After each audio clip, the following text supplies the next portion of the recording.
In today's short lesson, we're going to learn how to pronounce a tricky word. Psychologist. A psychologist is a person who studies the mind and behavior. Now, let's break down the pronunciation into easy steps. First, we have the psi sound, which is like saying sigh without the GH. Sigh. Next, we have the ka sound.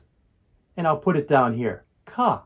And the second syllable is the one that we stress for this word.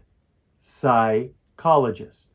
Finally, we have the third and fourth syllables. Logist. Now, let's put it all together. Psychologist.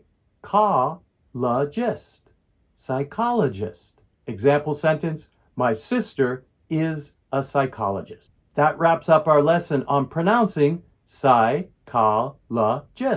Psychologist. Don't forget to subscribe to Single Step English for more helpful language tips. Thanks for watching and see you next time.